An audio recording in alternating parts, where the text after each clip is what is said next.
Title: The Mortgage. They slid the mortgage papers across the kitchen table like it was normal, like betrayal should be signed in ink and swallowed with coffee. "You've saved enough," Mom said softly, eyes darting. "It's time you help family," Dad added, like it was noble, like I was the selfish one. I looked at the name on the deed, my sister's, and that's when the silence inside me cracked. Growing up, I believed loyalty came with blood, that love was fairness, that family meant balance. They fed me that myth every day I watched them favor her. Every piano lesson she didn't practice. Every bad grade that earned her a hug, while my A- got a lecture. But I worked, late shifts, freelance.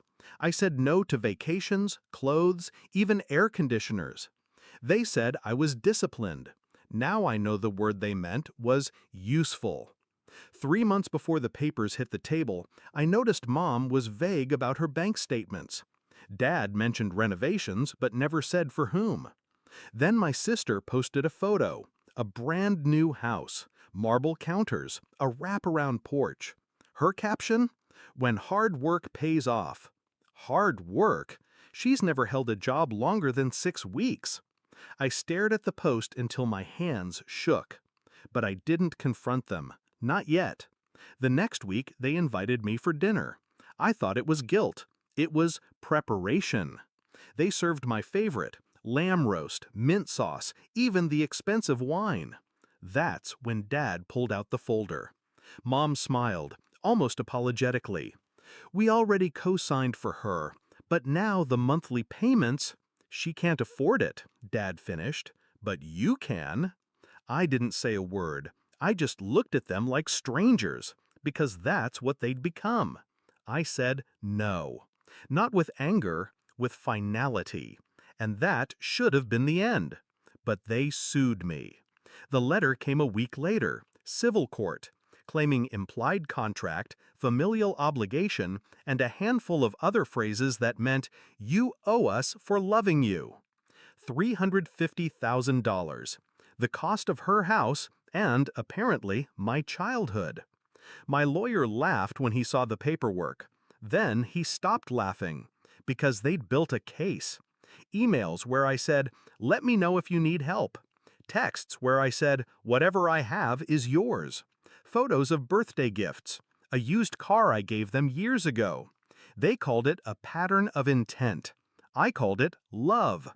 They called it evidence. Court day came. My parents showed up dressed like widows.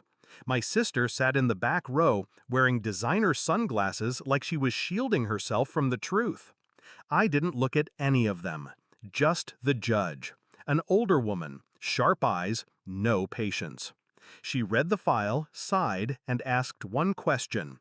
Did he ever agree, in writing or otherwise, to pay for the house? The courtroom held its breath. My father opened his mouth, but I spoke first. "No, Your Honor. I didn't even know they bought her a house until after they did." The judge nodded once, then turned to my parents. "In that case, this is over. Case dismissed. No fanfare, no long speech, just a legal gavel and a lifetime of silence."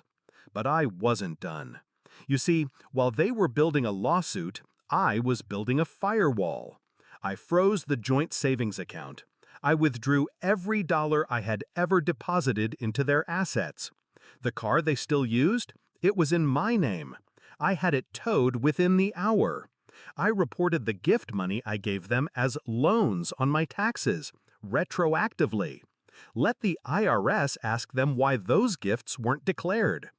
I reached out to every family friend they knew, told them calmly what happened. Screenshots, dates, court documents. Not to shame them, to reveal them. And then I disappeared. Changed my number, moved cities, left no forwarding address. The last text I ever sent read, "You didn't lose a wallet, you lost a son." That was 2 years ago. I haven't heard from them since.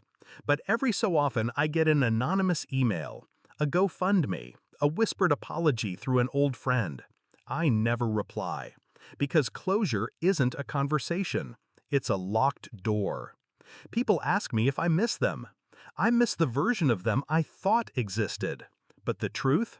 Sometimes justice doesn't look like revenge. Sometimes it's just walking away, with your name still intact.